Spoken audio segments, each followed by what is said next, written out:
مولا علی شیر خدا علیہ السلام آپ کی شان میں قرآن مجید میں کم و بیش 300 آیتیں نازل ہوئی ہیں۔ سبحان اللہ۔ ان 300 میں سے ایک آیت یہ ہے جس میں اللہ رب العزت نے مولا علی کے لیے یہاں پہ ارشاد فرمایا وَمِنَ النَّاسِ مَن يَشْرِي نَفْسَهُ، میں اور لوگوں میں سے کچھ وہ بھی ہیں جنہوں نے اپنی جان کو بیچ دیا، واہ۔ جنہوں نے اپنی جان کو، اپنے نفس کو بیچ دیا ابتغاء مرضات اللہ، اللہ تعالیٰ کی رضا کی تلاش میں، سبحان اللہ کی رضا کی خاطر۔ تو وہ بندہ جس نے اپنی جان کو اللہ کے حضور بیچ دیا، تب اس شخص سے مراد مولا علی شیر خدا ہے۔ سبحان اللہ۔ اور یہ بات، یہ آیت نازل کب ہوئی ہے، اس کے شان نزول میں امام غزالی رحمۃ اللہ تعالیٰ نے یہ بات احیاء العلوم میں لکھی ہے۔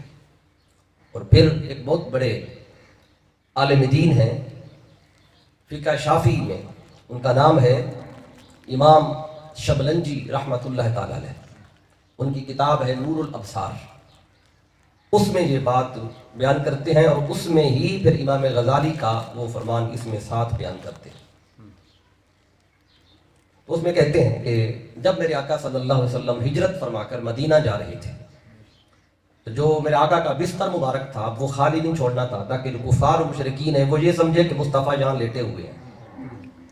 اور اس رات بات چونکہ پھیل چکی تھی کہ آقا نے جانا ہے، تو وہ گھیراؤ کر رہے تھے گھر کا، اور سب سے زیادہ خطرہ اس رات اس بستر پہ تھا، اور اس بستر پہ لیٹنا یوں تھا جیسے موت کو دعوت دینی۔ تو اس وقت میرے آقا نے فرمایا اے علی، آپ میرے بستر پہ لیٹ جائیں، اور میں سیدنا صدیق اکبر رضی اللہ تعالیٰ ان کے ساتھ یہاں سے اللہ کے حکم پر جانے لگا۔ مولا علی شیر خدا نے عرض کیا کہ اگر میرے لیٹ جانے سے اس بستر پہ اگر آپ محفوظ ہوتے ہیں تو پھر میں اس کے لیے تیار ہوں، سبحان اللہ۔ اگر میرے لیٹنے سے آپ کی جان بچ جاتی ہے آقا، پھر اس سے بڑی اچھی بات کیا ہوگی، کیونکہ میں نے تو اپنے والد حضرت ابو طالب سے یہی سبق لیا ہے کہ مصطفیٰ کی جان کے لیے، بچانے کے لیے اپنی جانیں دیتے رہو۔ اور وہ تو شیب ابی طالب پہ ہر روز آپ کے بستر پر ہمیشہ اپنے کسی بیٹے کو لٹاتے رہے آپ کی جان کی حفاظت کے لیے، تو آج بھی میں لیٹنے کے لیے تیار ہوں۔ مولا علی شیر خدا لیٹ گئے، اور اس رات اللہ فرماتا ہے اس بستر پہ لیٹنا یوں تھا جیسے اپنی جان اللہ کے سپرد کرنی ہے، اور مولا علی نے تو اپنی جان پیش کر دی۔ اب وہ آگے اللہ تعالیٰ کا جو حکم تھا، حفاظت تھی، وہ سارے کا سارا نظام تھا۔ اب یہ اس کا شان نزول ہے۔ اس بات کو پھر جب امام شبلنجی لکھتے ہیں تو کہتے ہیں کہ ان لیلۃ بات علی علی فراش رسول اللہ صلی اللہ علیہ وسلم، کہتے ہیں وہ رات جس رات علی شیر خدا علیہ السلام نے مصطفیٰ کے بستر پہ رات گزاری، تو اس رات اللہ تعالیٰ نے جبریل اور میکائیل سے فرمایا، او اللہ تعالیٰ الی جبریل و میکائیل، اللہ نے ان سے فرمایا جس رات مولا علی لیٹے ہوئے تھے اس چارپائی پر آقا کے ڈاں پیراں فرمایا کرتے، تو اللہ نے ان دونوں رشتوں سے فرمایا کہ انی آخیت بینکما وجعلت عمرا احدکما اطول من عمر آخر، اللہ نے فرمایا اے جبرائیل و میکائیل، میں نے تم دونوں میں بھائی چارہ قائم کیا ہے، میں نے تم دونوں کو بھائی بھائی بنایا ہے۔ جبرائیل اور میکائیل کو اللہ نے فرمایا میں نے تم دونوں کو بھائی بنایا، اور تم میں سے ایک کی عمر کو دوسرے سے زیادہ کیا ہے، یعنی تم دو میں سے ایک کی عمر زیادہ ہے اور دوسرے کی کم ہے۔ یہ فرما کے اللہ فرماتا ہے فَأَيُّكُمَا يُؤْثَرُ صَاحِبَهُ بِالْحَيَاةِ، میں تم میں سے کون ہے جو اپنی عمر اپنے بھائی کے لیے قربان کر دے، یعنی کون اثار کرنا چاہتا ہے، یہ کہے مجھے باری تعالیٰ جو زیادہ عمر ہے دو میں سے، پتہ نہیں کس کی ہے لیکن کسی ایک کی میں نے کی، اللہ نے فرمایا تو تم میں سے کون ہے جو یہ کہے مجھے کہ زیادہ عمر میری عمر اس کو دے دے۔ جبریل کہتا ہے یا میکائیل کہتا ہے، کون کہتا ہے؟ تو اب فرمایا فاختار کلاہما الحیات، فرمایا تم دونوں نے زندگی کو اختیار کیا، ایک دوسرے پر تم نے زندگی دینے کو، عمر دینے کو، زیادہ عمر کسی ایک کی تو تھی تم دو میں سے جو میں نے دینی تھی، تو میں چاہتا تم میں سے ایک دوسرے کو کہے گی بھائی کا جو زیادہ عمر ہے وہ اس کو دے دے، لیکن تم دونوں نے جینے کو، زندگی کو ترجیح دی، دونوں نے کہا کہ میں زندہ رہنا چاہتا ہوں، زیادہ عمر میری ہو، وَأَحِبَّاهَا، اور زندگی سے تم نے محبت کی، فَأَوْحَى اللَّهُ إِلَيْهِمَا، تو اللہ نے پھر ان دونوں سے فرمایا، جبرائیل اور میکائیل سے، افلا کنتما مثل علی ابن ابی طالب، تم دونوں نے یہ کیوں نہیں کہا جیسے علی ابن ابی طالب نے کہا تھا؟ یا اس کا مطلب یہ بھی ہے کہ تم دونوں علی ابن ابی طالب کی مثل کیوں نہیں بنے، کہ تم دونوں میں اخوت کی اور تم دونوں نے زندگی کو ترجیح دی۔ اور ادھر اللہ فرماتا ہے کہ آخیت بینہ و بین محمد، کہ میں نے علی اور محمد مصطفیٰ میں اخوت کی، میں نے دونوں کو بھائی بنایا۔ فبات علی فراشہ یفدیہ بنفسہ ویعصرہ بالحیات، اور ادھر علی شیر خدا نے اپنی زندگی مصطفیٰ پہ نشاور کر دی، مصطفیٰ کو مولا بچا لے اور میں جان دینے کے لیے حاضر ہوں۔ تو اللہ فرماتا ہے اے جبرائیل و میکائیل، تم علی کی مثل کیوں نہیں بنے؟ تم دونوں نے زندگی کو ترجیح دی، اور ادھر علی شیر خدا نے کہا میں اس بستر پہ لیٹنے کو تیار ہوں۔ تو اب جب یہ فرمایا تو پھر اللہ نے ان دونوں سے فرمایا کہ جب تم نے چونکہ زندگی کو ترجیح دی ہے اور ادھر علی شیر خدا چونکہ بستر پہ لیٹ گیا ہے، اس نے تو جان دے دی، میرے سپرد کر دی، بیچ دی مجھ کو۔ اللہ فرماتا ہے اہبطا الارض فاحفظاہ من عدوہ، اے جبرائیل و میکائیل اب تم دونوں زمین پہ جاؤ اور جا کر علی لیٹا ہوا ہے، اب علی سے اس کے دشمنوں سے تم حفاظت کرو، تم علی کے محافظ بن کے کھڑے ہو جاؤ۔ اب جبرائیل بھی آ گیا، میکائیل بھی آ گیا، یعنی علی وہ ہیں جن کی حفاظت کے لیے جبرائیل اتر رہا ہے، میکائیل اتر رہا ہے۔ اب وہ دونوں آ گئے، مولا علی لیٹے ہوئے ہیں اس چارپائی پہ، آقا کے بستر پہ۔ اب جبریل آ گیا، فقال جبریل ان راسہ و میکائیل عند رجلیہ، جبریل آ کے مولا علی کے سرانے کھڑا ہو گیا، جبریل آ کے سرانے اور میکائیل آ کے مولا علی کے قدموں میں کھڑا ہو گیا، اور قدموں میں کھڑے ہو کے اب ایک دوسرے کو دیکھتے بھی ہیں اور ایک بات بھی کہتے ہیں، کہتے ہیں اللہ نے ہمیں بھی بھائی چارہ ہمارے اندر قائم کیا تھا اور ہمیں بھی یہ کہا تھا کہ تم میں سے کون زیادہ عمر جو ہے دوسرے کو دینا چاہتے، لیکن ہم دونوں نے زندگی چاہی تھی، اور علی وہ ہے جس نے کہا زندگی مصطفیٰ کو دے دے، میرے لیٹنے سے مصطفیٰ اگر محفوظ ہوتے ہیں تو علی حاضر ہے۔ تو اب جب دونوں مولا علی کی حفاظت میں کھڑے تھے تو اس وقت ینادی و یقول، اور دونوں اس وقت کھڑے ہو کے کیا کہتے تھے؟ بخن بخن، کہتے تھے واہ علی شیر خدا واہ، جیسے آپ اپنی زبان میں کہتے ہیں واہ بھائی واہ، کیا مقام ہے آپ کا، کیا شان ہے آپ کی، اور دونوں مل کے کہتے ہیں اے علی واہ بھائی واہ، من مثلو کا یبن ابی طالب، اے ابو طالب کے بیٹے آپ کی مثل کون ہو سکتا ہے؟ تو آپ کا تو مثل ہی کوئی نہیں ہے۔ تو جن کو جبریل کہے وہ جبریل کون ہے؟ جو آدم سے لے کے آقا تک ہر نبی کے پاس آیا، ہر امت کے پاس گیا، ہر بندے کو غور سے دیکھا، جس نے ساری دنیا دیکھی، وہ جبریل کہتا ہے اے علی تیری تو مثل ہی کوئی نہیں ہے۔ جو دنیا دیکھ کے کھڑا ہوا ہے وہ کہے اے علی تیرے جیسا تو ہے ہی کوئی نہیں۔ تو یہاں تو جبریل کہتا ہے علی جیسا کوئی نہیں، اور لوگ مصطفیٰ جیسے ڈھونڈتے پھرتے ہیں، مصطفیٰ کی مثل بناتے پھرتے ہیں۔ اب کہا من مثلو کا یبن ابی طالب، اب یہ بھی نہیں کہا من مثلو کا یا علی، اے علی آپ کی مثل کون، یا علی بھی نہیں کہا، یبن ابی طالب اے ابو طالب کے بیٹے، کیونکہ یہ وہ نام ہے جس سے مصطفیٰ کو خوشی ملتی ہے، اے ابو طالب کے بیٹے۔ تو جبریل بھی، فرشتے بھی یہ نام لیتے ہیں۔ تو پھر کہتے ہیں کہ کون آپ کی مثل ہو سکتا ہے؟ پھر کہتے ہیں یباہی اللہ بک الملائکہ، اے علی شیر خدا آج اللہ فرشتوں میں آپ کے اوپر فخر کر رہا ہے۔ پھر فانزل اللہ عز و جل ومن الناس من یشری نفسہ ابتغاء مرضات اللہ، پھر اللہ نے یہ آیت نازل کر دی۔ لوگوں میں سے کوئی وہ بھی ہیں جو اپنی جان کو اللہ کے ہاں بیچ دیتے ہیں، جنہوں نے اپنی جان بیچ دی اللہ کی رضا کے لیے۔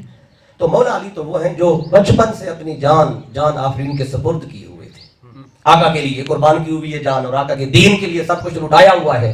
اس لیے آپ نے آخری دم تک میرے آقا صلی اللہ علیہ وسلم کے دین کی خاطر آپ نے اپنا کردار ادا کیا، اور پھر آقا صلی اللہ علیہ وسلم نے آپ کو بتا دیا تھا آپ کی شہادت کا۔ اور مولا علی شیر خدا ان شہیدوں میں سے ہیں جن کو زندگی میں اپنی شہادت کا علم تھا، اور اپنی شہادت کے دن کا بھی علم تھا، شہادت کے وقت کا بھی علم تھا۔ امام علی مقام امام حسین علیہ السلام، میرے آقا نے ان کی شہادت کا دن بھی بتایا تھا، وقت بھی بتایا تھا، سال بھی بتایا تھا، جگہ بھی بتائی تھی۔ تو میرے آقا صلی اللہ علیہ وسلم نے مولا علی کا بھی بتایا، مولا علی شیر خدا کو بتایا تھا اے علی تیری شہادت کب ہوگی، تو کب رب کی بارگاہ میں پہنچے گا؟ تو ایک دن مولا علی شیر خدا علیہ السلام کہتے ہیں کہ میرے سر میں شدید تکلیف ہوئی، درد ہوا، اور مجھے یوں لگتا تھا کہ شاید یہ درد میری جان لے جائے گا، اور بعد دفعہ بندہ بیمار ہو جائے نا تو ایسے کبھی کبھار لگتا ہے کہ اب اس بیماری سے میں اٹھ نہیں پاؤں گا، جان چلی جائے گی۔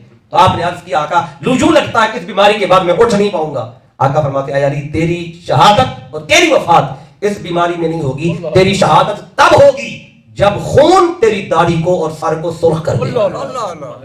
तेरी जहरी शहादत नहीं है, जहर से भी नहीं होनी, कोई हादसाती मौत भी नहीं होनी, जहरी शहादत होगी और खून सर से निकल के तेरी दाढ़ी को सारे चेहरे को सुर्ख करेगा, फिर तेरी शहादत होगी। अब ये हदीस सही है और ये हदीस जो है इमाम अहमद बिन हम्बल ने मुस्नद में बयान की है और ये हजरत अम्मार बिन यासिर रज़ी अल्लाह ताला अन्हु उनकी जो मरवियात है मुस्नद इमाम अहमद बिन हम्बल में, तो उनमें ये हदीस पाक है और अम्मार बिन यासिर रज़ी अल्लाह ताला अन्हु रावी भी वही है। कहते हैं एक दफा मैं और अली शेर खुदा अलैहिस्सलाम इकट्ठे एक जगह पे मौजूद थे, तो मेरे आका ने उस दिन फरमाया अला उहद्दिसुकुमा बिअश्कन नास रजुलैन। आका ने फरमाया ऐ अम्मार और अली, दोनों से आका ने बात की, हमारे हजरत अम्मार बिन यासिर और मौला दोनों इकट्ठे थे सामने। तो आका फरमाते अला उहद्दिसुकुमा, क्या मैं तुम दोनों को ना बताऊं बिअश्कन नास रजुलैन, कि जो दो बंदे जो दुनिया के सबसे बदबख्त तरीन लोग हैं, कि आज मैं आपको उन दो के बारे में ना बताऊं किस कायनात में जो बदबख्त तरीन बंदे हैं, शकी। तो कुलना बला या रसूलल्लाह सल्लल्लाहु अलैहि वसल्लम, अर्ज किया आका जरूर बताएं। तो काला सल्लल्लाहु अलैहि वसल्लम, आका ने फिर दो जो बदबख्त तरीन बंदे हैं दुनिया की धरती के, उनका नाम उनका बात बताया। फरमाया काला उहैमिरु समूदा अल्लज़ी अक़रन नाका, एक तो वो सुर्ख और सफेद बंदा जिसने सालेह अलैहिस्सलाम की जो ऊंटनी थी, सालेह अलैहिस्सलाम की कौम समूद में, तो उस ऊंटनी जो ऊंटनी निकली थी पहाड़ से, तो अल्लाह कहता है ये नाक़तुल्लाह, ये अल्लाह की ऊंटनी है, तो उसने उस ऊंटनी की टांगे काटी थी। तो अल्लाह फरमाते हैं पहला वो बदबख्त, अल्लाह आका फरमाते हैं पहला वो बदबख्त बंदा है दुनिया का जिसने नाक़तुल्लाह, अल्लाह की ऊंटनी, जिसे अल्लाह ने अपनी ऊंटनी कहा, उसकी टांगे काटी हैं, नाक़तुल्लाह। दूसरा कौन है? दूसरा वो बंदा है वल्लज़ी यदरिबुका या अलिय्यु अला हाज़िही यानी करनहु हत्ता तबतुबल्ला मिनहु हाज़िही यानी लहजतहु। अली दूसरा वो बंदा है जो तेरी पेशानी पे हमला करेगा, तेरे माथे पे तलवार से हमला करेगा और उस हमले की शक्ल में उसके नतीजे में जो खून निकलेगा तेरी पेशानी से और तेरी पेशानी से खून बहकर तेरी दाढ़ी को भी तर कर देगा। दूसरा बदबख्त तरीन दुनिया का वो बंदा है और उसका नाम इब्न मुलजिम है। तो आका फरमाते हैं ये दो बंदे दुनिया के बदबख्त तरीन लोग हैं, तो शकी तरीन लोग हैं।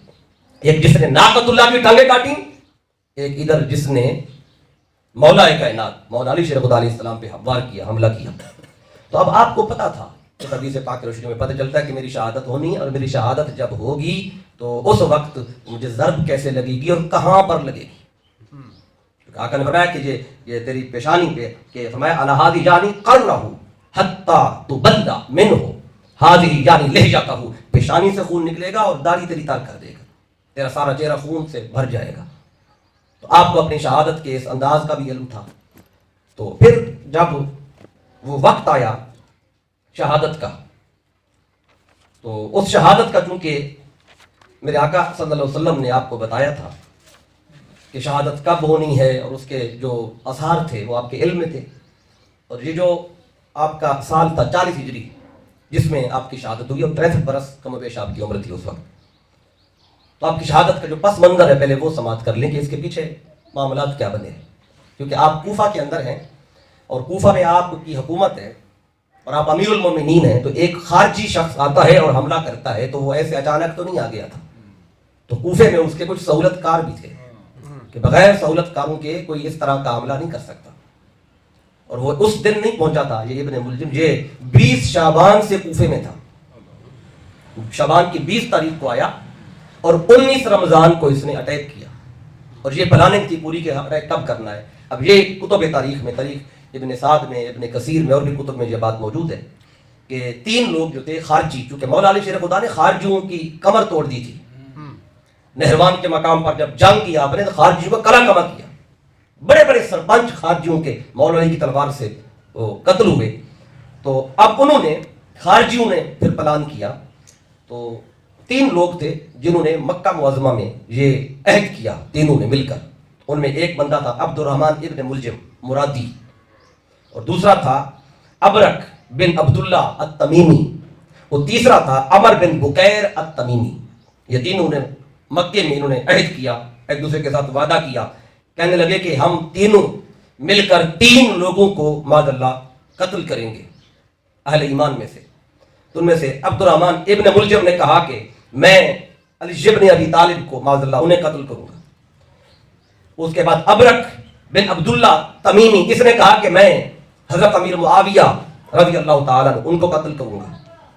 फिर अमर बिन बुकैर अत-तमीमी, इसने कहा कि मैं अमर बिन अल-आस रज़ी अल्लाह ताला अन्हु जगह के सहाबी हैं, इनको कत्ल करूंगा। इन 3 को कहते कत्ल कर दें तो फिर अमन कायम हो जाएगा खारजी होने का। अगर ये 3 कत्ल हो जाए तो अमन कायम हो जाएगा। तो ये खारजी जो थे, ना ये खिलाफत राशिदा में अमीरुल मोमिनीन हज़रत अली शेर खुदा अलैहिस्सलाम, ना आपकी हुकूमत जो सुन्नत मुस्तफा पे कायम थी, इसको भी नहीं मानते थे। और फिर अमीर मुआविया रज़ी अल्लाह ताला अन्हु, उनकी जो हुकूमत थी मुल्क शाम में, उसको भी नहीं मान, ये किसी को नहीं मानते थे। ये खारजी कहते थे कि इनिल हुक्म इल्ला लिल्लाह, हुक्म तो सिर्फ अल्लाह का है, ये क्यों हुकूमत कर रहे, ये क्यों हाकिम बने बैठे, लेकिन इक़्तिदार तो सिर्फ अल्लाह का है, तो अल्लाह का हक है। तो अब ये 3 बंदे जो थे, इन्होंने मक्के में ये अहदो पैमान किया और वहां पे ये डिसाइड किया कि आज निकल रहे हैं अपने अपने मिशन पर, और कहते हैं कि अपने अपनी जगह पे जाकर जहां जहां पे ये तीनों शख्सियात रहती हैं कि 19 रमजान को सहरी के टाइम हमला करेंगे। ये टाइम भी डिसाइड हो गया कि रमजान की 19 तारीख को हमला होगा। तो फिर ये अपने अपने मंसूबे के मुताबिक अपनी अपनी जगह की तरफ चल पड़े। तो इब्न मुलजिम जो था, ये 20 शाबान उल मुअज़्ज़म को 40 हिजरी को ये कूफा शहर में दाखिल हुआ। और जब कूफे में दाखिल हुआ तो कूफे में फिर इसने अपने हम नवा लोगों को ढूंढना शुरू किया कि यहाँ भी मेरी फिक्र के कोई लोग हैं कि नहीं है। तो इसे एक बंदा मिल गया, उसका नाम था शैब बिन बजरा अश्जई। ये इसका यहाँ पे सहूलतकार बना। इसकी फिक्र इब्न मुलजिम से मिलती थी, खवारिज के साथ। ये कूफे में रहता था, वहां का मुकीम था। तो उससे इसकी बातचीत हुई, मुलाकात हुई। तो फिर इसको वहां पे कूफे में रहना इसके लिए आसान हो गया। फिर एक दिन ये इब्न मुलजिम जो था, ये एक दिन एक हमाम पे पहुंचा। तो उस हमाम पे हसनैन करीमैन भी बैठे हुए थे और हजरत अब्दुल्ला बिन जाफर रज़ी अल्लाह ताला अन्हु अलैहिस्सलाम वो भी बैठे हुए थे। हजरत जाफर तैयार के बेटे, हजरत ज़ैनब सलामुल्लाह ताला अलैहा के घर वाले। तो ये 3 अहले बैत अतहार के जो फूल थे वहां पे मौजूद थे। हसनैन करीमैन की जो ही निगाह इब्न मुलजिम पे पड़ी तो हसनैन करीमैन को जब देखा इब्न मुलजिम ने तो उसको खटकने लग गया, जैसे कोई आंखें चुराने लग जाता है। तो हसनैन करीमैन को अंदाजा हो गया कि इसकी नीयत ठीक नहीं है। और अब्दुल्ला बिन जाफर कहते हैं मुझे तो उसी दिन पता चल गया था ये मौला अली को माज़अल्लाह कत्ल करने के लिए आया हुआ है। तो उसी दिन से ये आंखों में आ गया था। तो फिर इसने वहां पे शैब बिन बजरा अश्जई को अपना सहूलतकार बनाया। और फिर वहां पर एक खातून थी जिसका नाम था कताम बिन्त शजना। ये वो औरत थी कि जिसका बाप और भाई जंग नहरवान में खवारिज के साथ लड़ते हुए मौला अली की तलवार से कत्ल हुए थे। तो उस दिन से इसके दिल में मौला अली के बारे में नफरत पैदा हो गई थी। तो अब ये चाहती थी कि किसी तरीके मौला कायनात को नुकसान पहुंचाया जाए। और जब कूफे में एक मीटिंग में इब्न मुलजिम की निगाह इस पे पड़ी तो इसको ये औरत पसंद आई। तो इब्न मुलजिम ने इसको निकाह का पैगाम भेजा। इसने कहा मुझसे निकाह कर ले। तो कत्ताम बिन्त शजना ये खातून कहती है कि मैं एक शर्त पे तुझसे निकाह करूंगी। इसने कहा बताओ शर्त क्या है। तो ये कहने लगी कि मुझे निकाह के बदले 3000 दिरहम और 7 अली इब्न अबी तालिब का कत्ल, कहते ये 2 चीजें दे सकता है तो मैं तुझसे निकाह करती हूँ। तो इब्न मुलजिम कहने लगा, कहते हैं वल्ला मुझे इस शहर में सिवाय कत्ल अली इब्न अबी तालिब के कोई और चीज नहीं आई। कहता मैं तो आया ही इसलिए हूँ। तो कहते तू तो मेरे हमनवा निकली है। तब ये साथ ये भी मिल गई, उधर से वो एक शख्स जो पहले आपको पता है वो भी मिल गया। तो साथ ये सूरतकार मिल गए। तो इसको कदम जमाने का वहां पे इब्न मुलजिम को मौका मिल गया। मौला अली शेर खुदा अलैहिस्सलाम आप तक यह खबर पहुंच चुकी थी और आपको इस साजिश का इल्म हो चुका था कि मेरे कत्ल के लिए इस तरह का प्लान बनाया हुआ है और इब्न मुलजिम आया हुआ है। और आपके सामने जब वो बैत हो रही थी कूफे में तो 2 मरतबा ये मौला अली के सामने आया। आपने इसकी बैत से इनकार किया कि ले जाओ इसको साइड पे कर दो, मैंने इसकी बैत नहीं लेनी, क्योंकि आपको पता था कि ये मकसद किया है ये मेरा कातिल है, उसने मुझे कत्ल करना है। तो बाद जो साहबा कराम थे उन्होंने कहा अमीरुल मोमिनीन जब आप जानते हैं कि ये आपका कातिल है फिर इसे पकड़ते क्यों नहीं है, आप हुक्म जारी करें इसे कत्ल करा दें। आप फरमाते नहीं मैं इसे कत्ल नहीं कर सकता लेकिन मैं जानता हूं कि ये मेरा कातिल है, इस नीयत के साथ आया हुआ है।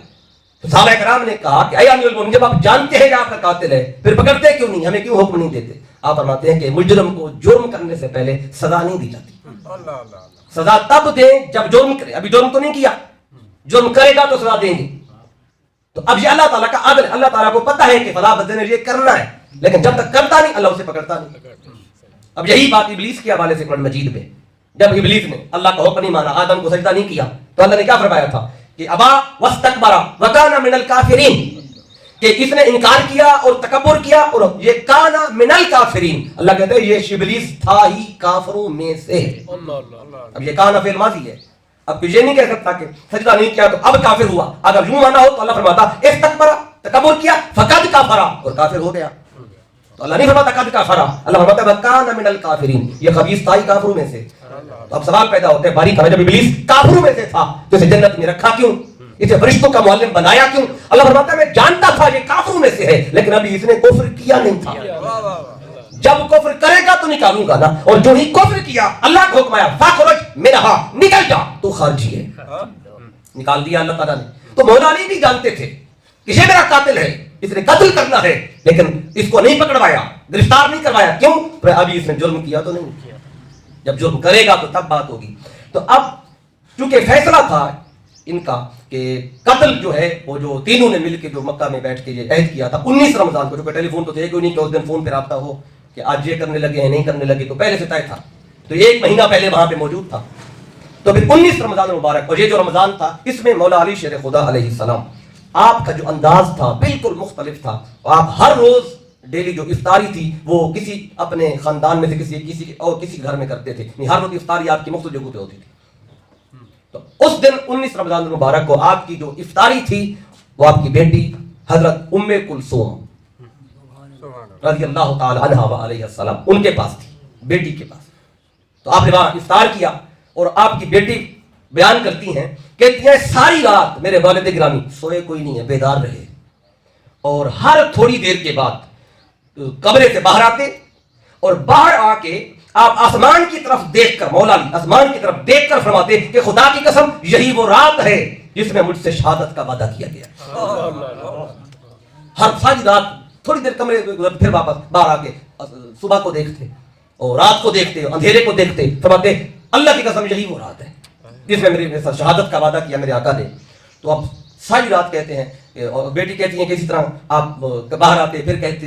तो जब रात का काफी हिस्सा गुजर गया तो मौला अली शेर खुदा को बैठे बैठे थोड़ी सी नींद आ गई, ऐसे आंख जैसे थोड़ी सी लगती है, बैठे बैठे लेट कर नहीं बैठे, अचानक आंख बंद हुई तो ख्वाब में मुस्तफा तशरीफ ले और मेरे आका ने कहा अली फिर तैयारी है कि नहीं है? तो आका मैं तो तैयार बैठा हूँ, मैं तो तैयार बैठा हूँ कि कब आपकी खिदमत में हाजिर होता हूँ। तो आका के लिहाज से तो यकीन हो गया कि अब वक्त करीब है। फिर वो जो खास टाइम था सहरी का क्या बाहर निकले, मुअज्जिन आया, इब्न निबाह उसका नाम था, तो वो आके मौला अली शेर खुदा को साथ लिया और आप जा रहे थे। तो एक रिवायत में आता है कि रास्ते में ही ये दोनों बंदे, एक शैब बिन बजरा अशजई जो सहूलतकार था ये भी, और इब्न मुलजिम दोनों छुप के बैठे हुए थे मौला अली के रास्ते में। तो एक हमला हुआ शैब बिन बजरा अशजई की तरफ से, वो खाली गया। फिर इब्न मुलजिम का हमला हुआ तो ये हमला जो वो कामयाब हो गया।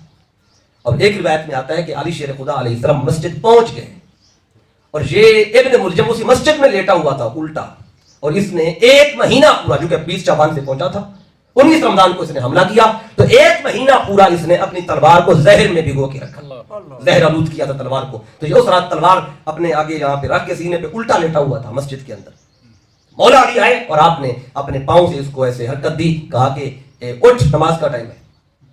तो फिर ये उठा, तो फिर मस्जिद में जो कि नमाज के लिए फिर सारे आने लग गए।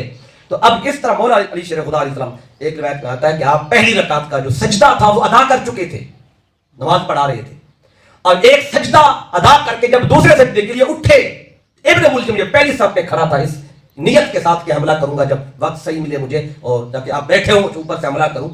तो इसने फिर आगे बढ़ के वार किया, और जहां भी आता है कि पहला वार शैब बिन बजरा ने किया तो वो मेहराब पे तलवार लगी, दूसरा वार फिर इसने किया तो मौला अली की पेशानी पे तलवार लगी, और काफी अंदर गहराई तक तलवार चली गई। और मौला अली शेर खुदा अलैहिस्सलाम ने उस वक्त अपनी जबान मुबारक से जो कलिमात इरशाद फरमाए, जो हर तारीख की किताब के अंदर लिखे हुए हैं, आपने फरमाया बिस्मिल्लाह व बिल्लाह व अला मिल्लति रसूलिल्लाह, और फिर कहते हैं फुस्तु व रब्बिल काबा, कहते हैं रब्बे काबा की कसम अली कामयाब हो गया, वो जो वादा था पूरा हो गया है। हालत नमाज में सजदा है, रब की नमाज में दाढ़ी खून से तर हो गई और आप सजदे दूसरे सजदे पे उठ के जब बैठे थे तलवार लगी तो आप साइड पे हो के बैठ गए, वे दोबारा उठ नहीं सके। तो हसन मुज्तबा अलैहिस्सलाम को इशारा किया, पीछे खड़े थे, वो आगे आकर उन्हें जमात मुकम्मल करे, आपने बैठ के बकिया नमाज पढ़ी, तो नमाज भी मुकम्मल फरमाई। शैब बिन बजरा अशजी तो वो भाग गया और इब्न मुलजिम को पकड़ लिया गया। तो मौला अली शेर खुदा ने फौरन फरमाया कि जो मेरा कातिल है इसे अभी कत्ल ना कर देना, अगर मैं हयात रहा इस ज़र्ब के बाद तो इसका फैसला मैं खुद करूंगा, इसे माफ करना है या किसास में कत्ल करना है। और अगर मेरी शहादत हो गई तो फिर तुम जो फैसला करना हो कर लेना। तो अब इब्न मुलजिम को कैद में डाल दिया गया और मौला अली शेर खुदा 19, 20 और 21 रमजान 3 दिन तक आप उस जख्मी हालत में रहे और खून इतना जारी था, इतने तबीब मंगाया गए। तो ये हंसता था बदबख्त इब्न मुलजिम, कहता जितने तबीब बुला लो, तो मैंने जो तलवार मारी है ये 1 महीना मैंने जहर में रखी थी, ये अब बच नहीं सकते। तो जो तबीब कोशिश करते तो वो 3 दिन जख्मी हालत में मौला अली शेर खुदा अलैहिस्सलाम ने गुजारे और फिर आपने उसी हाल में, उस जख्मी हालत में आपने अपने बेटों को वसीयत फरमाई। खून जारी था, उस हालत में आपने वसीयत, वो वसीयत बड़ी खास है और उसमें हम सब के लिए एक पैगाम है। मौला अली शेर खुदा अलैहिस्सलाम जब जाने से पहले जो आप वसीयत फरमा रहे हैं और ये वसीयत जो आपकी है हसनैन करीमैन अलैहिस्सलाम, फिर आप आगे ये बयान करते हैं क्योंकि ये 21 रमजान मुबारक को मौला अली शेर खुदा ने वसीयत की थी। 19 रमजान मुबारक को हमला हुआ, 20 का दिन गुजरा, जो 21 की रात थी, सुबह की सुनी थी, तो आपने ये वसीयत इरशाद फरमाई थी। अब इस वसीयत को आपने देखना है कि इसमें हमारे लिए बहुत बड़ा मैसेज है।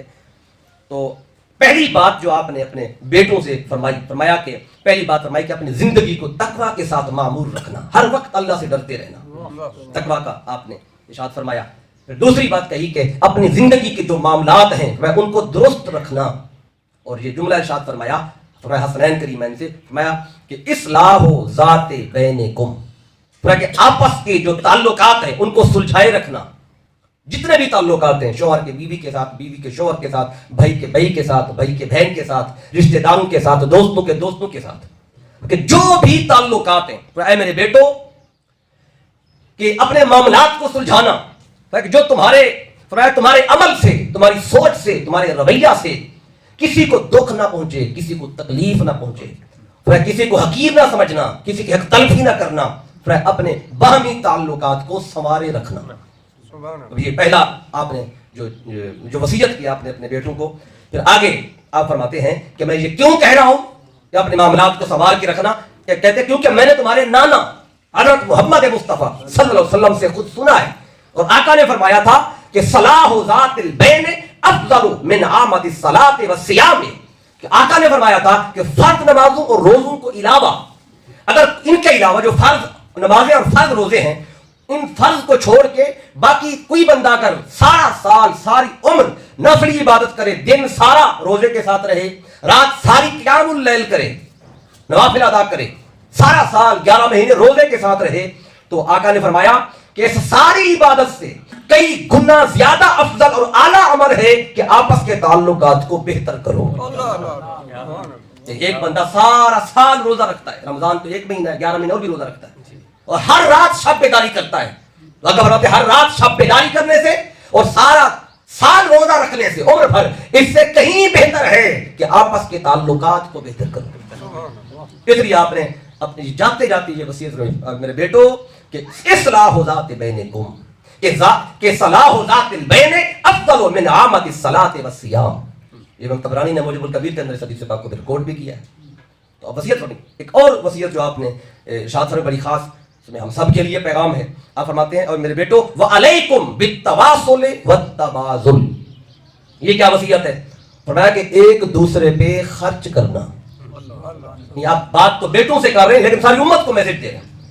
कि जिस तक मेरे ये वसीयत पहुंचे वो इस वसीयत को अपनाएं, पूरी उम्मत के लिए इसमें मैसेज है कि वालेकुम बित्तवासुल वत्तबाज़ुल, एक दूसरे पे खर्च करना। क्या खर्च करना? अपनी मोहब्बत खर्च करना, एक दूसरे पे माल और दौलत खर्च करना, अपनी राहत को, अपनी फिक्र को, सोच को एक दूसरे पे खर्च करना।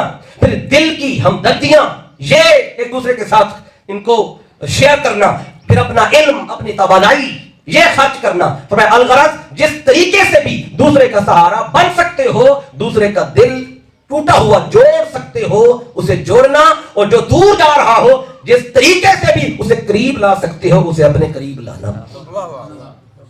तो मैं कि ये तुम्हारे लिए वसीयत है।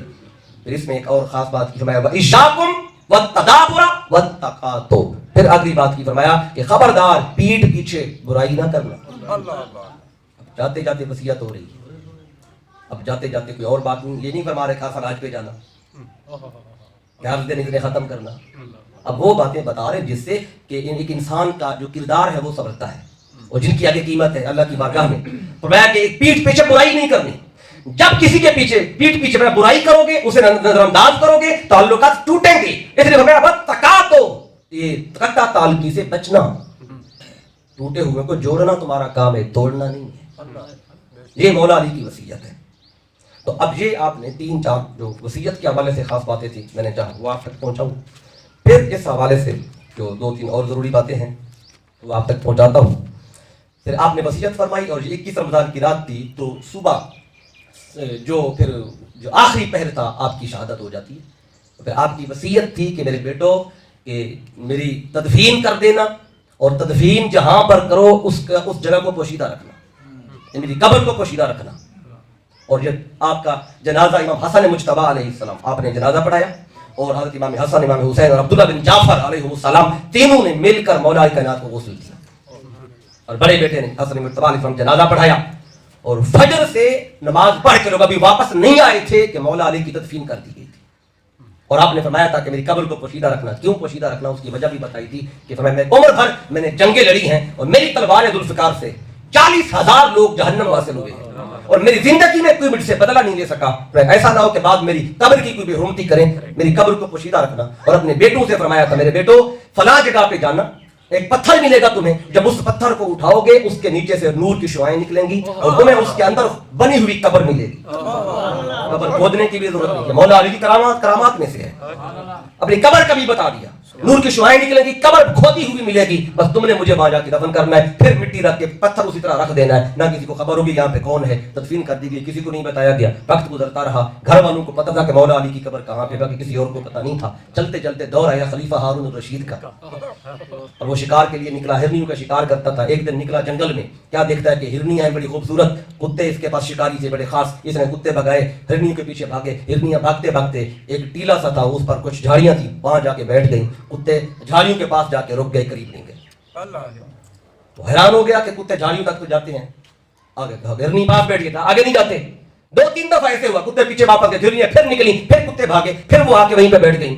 जैसे कहती हूँ अब आप पकड़ ले, कुत्ते की तरफ देखती भी थी और कहती आगे बढ़ जरा, कुत्तों की हिम्मत नहीं होती आगे जाने की। तो खलीफा बड़ा परेशान हुआ, क्या पहली दफा ये मंजर देखा है। तो उसने उस इलाके के बड़ी उम्र के जो बाबे लोग थे, जिनकी उम्र कोई 100 साल या 80 साल थी, बड़ी उम्र के लोग जो पुरानी यादाश्त वाले, उनमें से किसी को बुलाया कि बताओ भी यहाँ पे क्या मसला है। उन्होंने कहा हमें खबर मिली है कि यहाँ पे मौला कायनात मौला अली शेर खुदा अलैहिस्सलाम, ये उनका यहाँ पे मज़ार है। तो खलीफा कहता है ठीक है, मान लेता हूँ उनका मज़ार है, लेकिन जहाँ हिरनियां जाके बैठती हैं तो कुत्ते करीब क्यों नहीं जाते, ये बात समझ में नहीं आती। उसने कहा, बाबा ने कहा अगर ये बात समझनी है तो फिर उनके खानदान से पूछ रहा, ये घर का बंदा ही बताएगा तुम्हें। तो उस वक्त इमाम मूसा काज़िम अलैहिस्सलाम को तो मैं कि उनका दौर था, आप हयात थे, ये उनके पास पहुंचा कि आपके जद्दी अमजद की कब्र वहां पे है। तो घर वालों को तो पता था कि जहाँ पे कब्र है, तो घर वालों को तो पता था ना, बाकी लोगों को नहीं पता। इमाम मूसा काज़िम जानते थे जहाँ पे मौला कायनात मदफन है आपका ये है। तो कहने लगे कि हाँ हमारे जद्दी अमजद हैं अली शेर खुदा अलैहिस्सलाम। कहते हैं ठीक है, लेकिन ये कुत्ते पास क्यों नहीं जाते, हिरनियां वहां जाती हैं तो बच जाती हैं। तो कहते हैं कि खलीफा क्या तूने कुरान नहीं पढ़ा? कहते कुरान तो पढ़ा है। मैं कुरान पढ़ा होता तो ये सवाल ना पूछता। कुरान में अल्लाह ने फरमाया इन्नमा युरीदुल्लाहु लियुज़हिबा अन्कुम रिज्सा अहलल बैत। अल्लाह ने फैसला किया है अहले बैत, मैं रिज्स को तुमसे दूर रखूंगा, रिज्स तुम्हारे करीब नहीं आएगा। अल्लाह का फैसला है, रिज्स अहले बैत के पास नहीं आएगा। तो कुत्ता रिज्स है, कुत्ता नापाक है, पलीद है, तो पलीदों की क्या मजाल कि अहले बैत के करीब जाए। तो फिर वहीं पे खलीफा ने यहीं पे मज़ार भी बनवा दिया मौला कायनात का, जो आज यहाँ पे मौजूद है। तो ये आपकी शहादत का मैंने आपको बताया।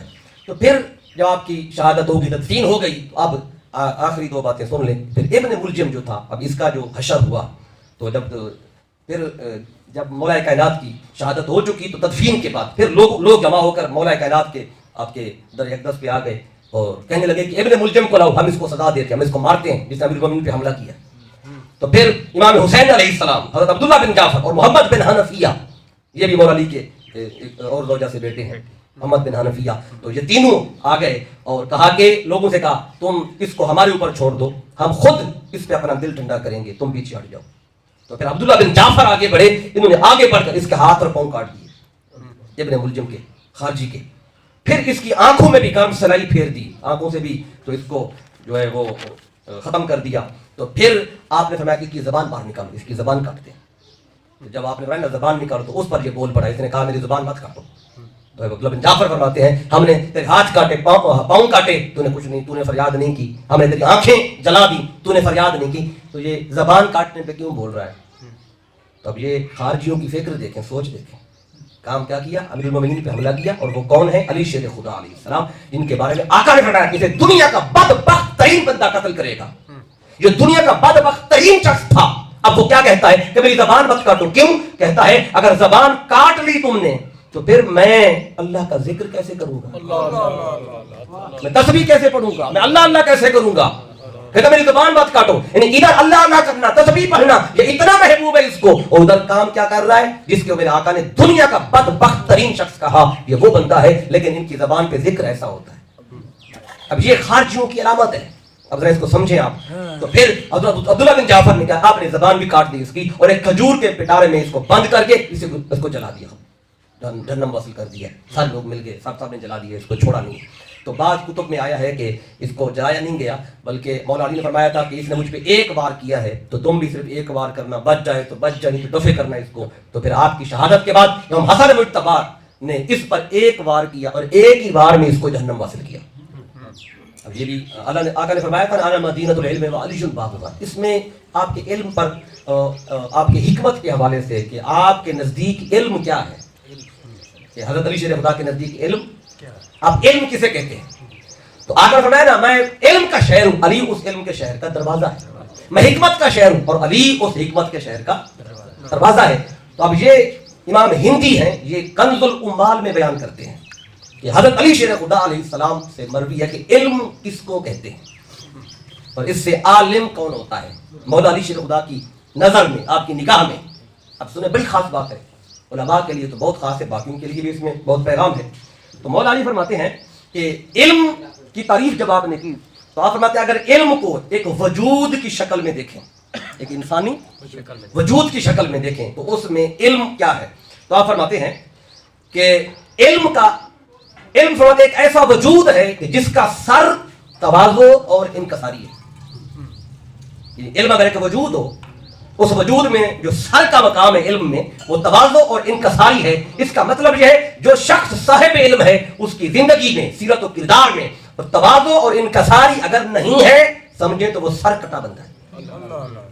یہ ہو صاحب علم، اگر تواضع و انکساری کے بغیر ہے، تکبر ہے، اس کے اندر رعونت ہے، تو سمجھے وہ سر کٹا انسان ہے۔ مولا علی فرماتے ہیں سر جو علم کا ایک وجود ہو کر اس میں جو سر ہے، سر یہ مقام، یہ تواضع اور انکساری کی علامت ہے۔ اگر تواضع نہیں ہے سمجھے وہ سر کٹا ہوا بندہ ہے۔ پھر آپ فرماتے ہیں کہ علم کی جو آنکھ ہے، آنکھ، علم کا سر تو ہوا تواضع اور انکساری، کہتے ہیں علم کی جو آنکھ ہے وہ حسد سے پاک ہونا ہے۔ اگر کوئی صاحب علم تو ہو لیکن اس کے اندر حسد اور کینہ اور بغض ہو تو سمجھے وہ اندھا ہے، آنکھوں کے بغیر ہے۔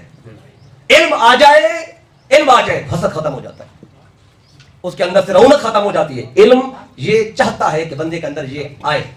اب یہ دو چیزیں آپ نے سن لی کہ علم کا سر کیا ہے، تواضع اور انکساری۔ علم اگر وجود ہے تو سر تواضع انکساری ہے، تو آنکھ کیا ہے اس وجود میں، حسد سے پاک ہونا۔ تیسری شے علم کے کان کیا ہے، مولا علی فرماتے ہیں وہ فہم اور فراست ہیں، کہ صاحب علم فہم و فراست والا ہوتا ہے، کس موقع پہ کیا کہنا ہے اس کو پتہ ہوتا ہے۔ اگر یہ نہیں ہے سمجھے وہ بہرا ہے، کان ہی نہیں ہے اس کے۔ پھر آگے فرماتے ہیں علم کی زبان کیا ہے، مولا علی فرماتے ہیں صدق اور صداقت ہے۔ جس وجود میں علم آ جائے پھر وہ جھوٹ نہیں بول سکتا، ابھی جھوٹ اس کی زبان پہ نہیں آتا۔ اگر علم رکھ کر بندہ جھوٹ بولے تو جان لے علم اس کے سینے میں آیا ہی نہیں۔ ممبر پہ بیٹھ کے جھوٹ بولے، فون پہ جھوٹ بولے، چاہے کہیں بتائے کچھ، سمجھیں کہ اس بندے میں علم آیا ہی نہیں ہے، علم کی زبان صدق اور صداقت اور سچائی ہے۔ پھر علم کا دل کیا ہے؟ مولانا فرماتے ہیں نیت کا نیک ہونا، خالص ہونا، اور عمل اللہ کی رضا کے لیے کرنا، یہ علم کا دل ہے۔ پھر علم کی عقل کیا ہے؟ فرماتے ہیں معرفت کا حاصل ہو جانا۔